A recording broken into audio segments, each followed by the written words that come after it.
Hello everyone, this is the Wayfaring Crow. Hey everyone. No.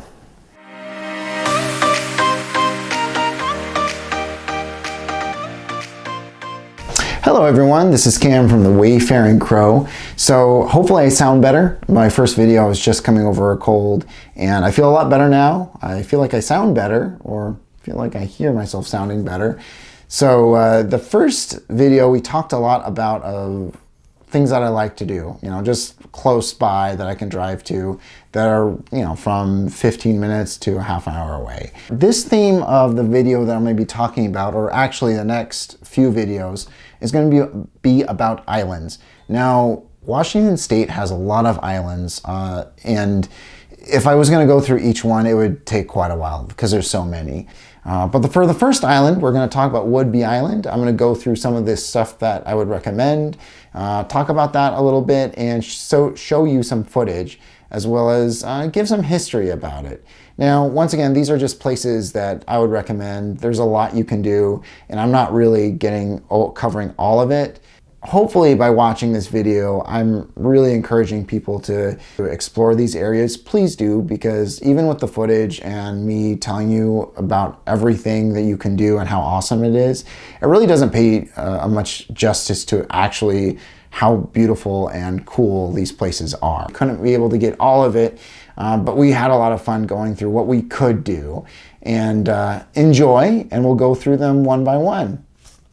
Our first stop was the Shrimp Shack. Now on Whidbey Island, before you go to Deception Pass, the last food stop is this shack that sells delicious food. That's seafood as well as diner food.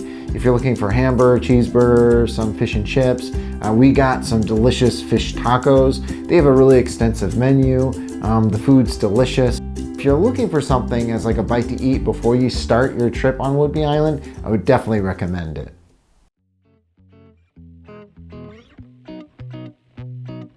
Now, Deception Pass is Washington's most visited state park. There's 38 miles of different hiking trails. There's Cranberry Lake, which offers fishing and swimming, which is really nice in the summer. And there's over 3,800 acres. There's a marine and camping park for families, which is really great. And you're also really close to the shoreline, so you can see beautiful sunsets. You get some of the sense of the nice kind of rocky beaches that Washington has. You can find some old fortifications there, including an old jail. If you get cameras and you go on the shoreline down below, you can look up and kind of see it through the trees. But if you are able to see it, it's really kind of crazy to see and to think that people are actually locked up there in this pass. At least they had a gorgeous view.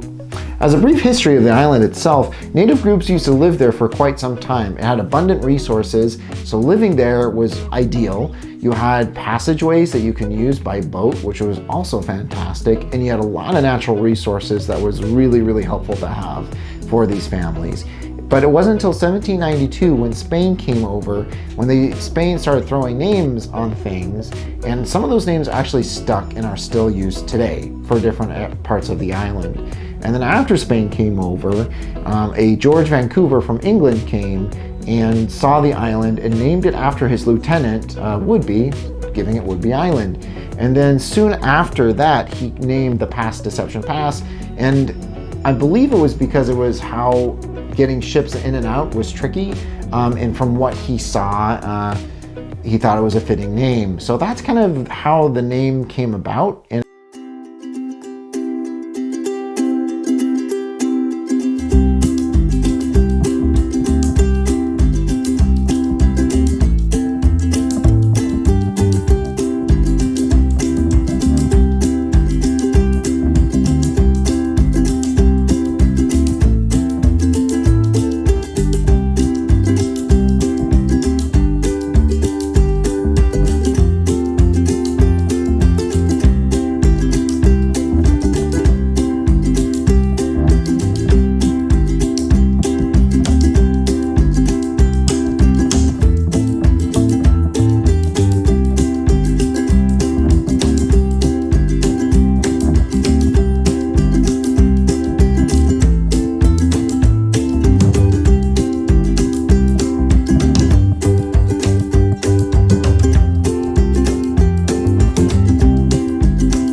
While we were exploring the island, we decided we needed some coffee. Now, everyone says when you're in Washington, Starbucks, right? That's what people tend to go for. That's a popular one. But guess what? There's other coffee out there.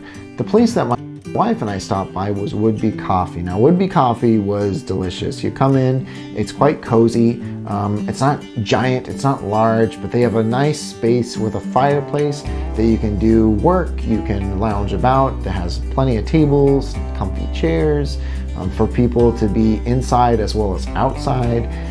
It's right next to the water, which was gorgeous. The sun was out and we can really enjoy the weather at the same time. They also have delicious blends. They sell ground, they sell bean. They have a nice little food section, which they can heat things up, as well as some baked goods. But the coffee was really, really good. I had a pink bunny, which was a white mocha with raspberry, delicious. And they also sell pottery and some merchandise. But if you're looking for coffee and you're in the area, Whidbey Coffee is the place to go.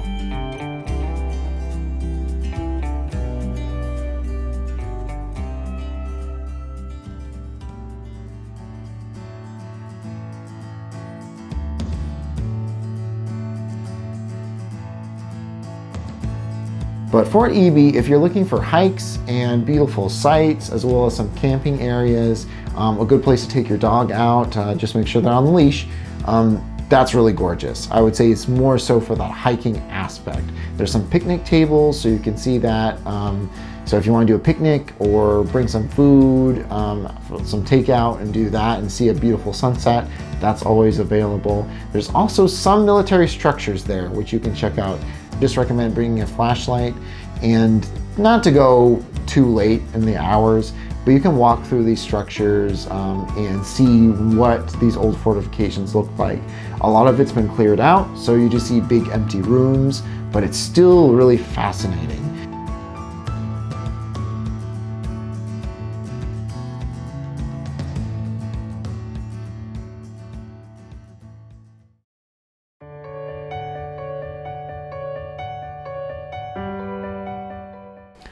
Next on our list is Fort Casey. Now, Fort Casey is a really interesting spot. It's one of the bigger forts, has many levels, has lots of walking space. You have beautiful views. You have old artillery that are still standing, but you also have a lot of spaces that have been cleared out. The great thing about this fort is that you can walk basically anywhere. You can walk inside these old fortifications, see these old control rooms, be standing in these old watch posts. You can go into these old bunkers, stand by the old cannons, see the beautiful sights and the sun that comes through. However, I would recommend, please be careful, especially when you get to the second levels or third levels. There's some spots where it can be very quick drop-offs. And if you're just watching where you're going, you should be fine. But it's just something to be aware of. There's signs to make sure to warn people of where not to go, but you actually have a lot of free reign on where you can go. You have a lot of viewpoints that you can check out. You can go into old bunkers. You can go into old rooms. A lot of the materials and a lot of the machinery has been cleared out, but some of the signs are still there, and some of the old artillery and the cannons are still standing. But it gives you a perspective of what it was like at that time. You have lots of stuff to explore, and it's quite large. So if you have time and the weather's beautiful, it's a gorgeous place to see. People like to have kites out there. There's a big open field where you can walk. Families like to go and have picnics. Dogs are able to come. Once again, however, they must be on a leash, so just be aware of that rule. And you do require that pass that I mentioned about before.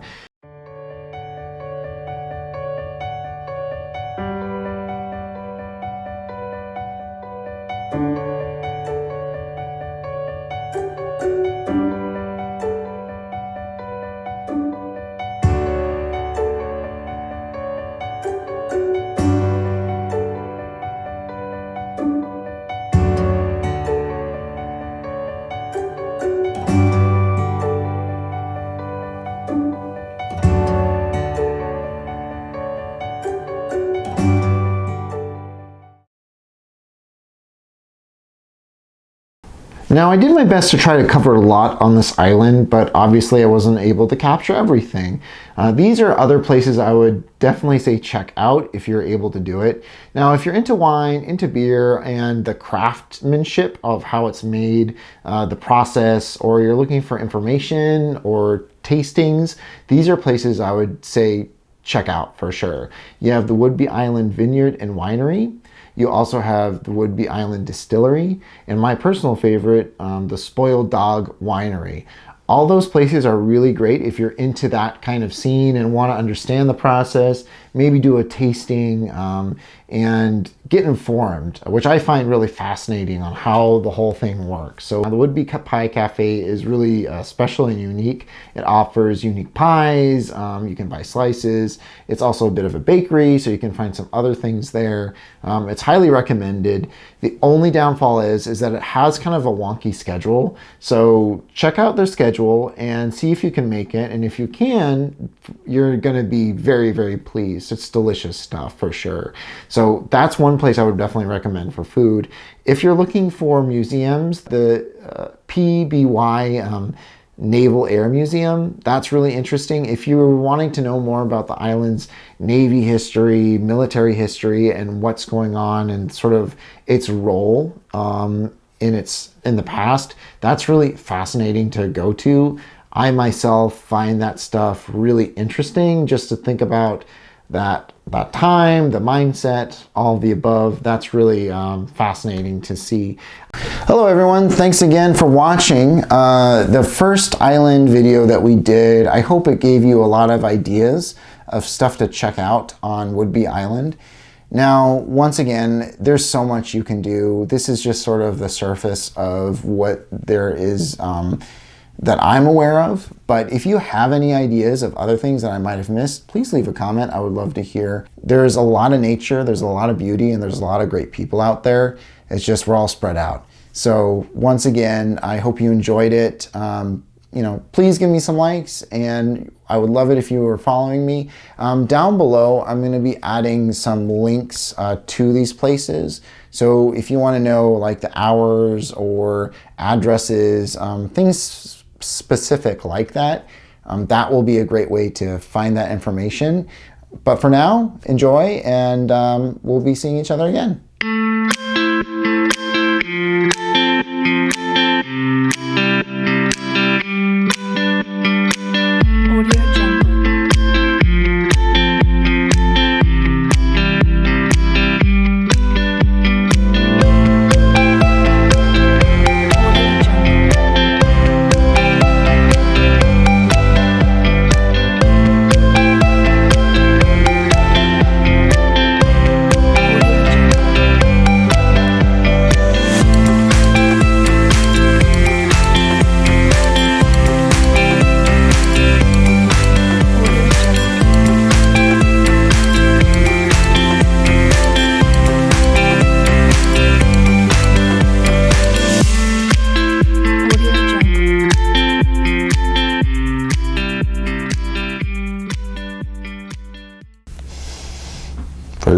Faces.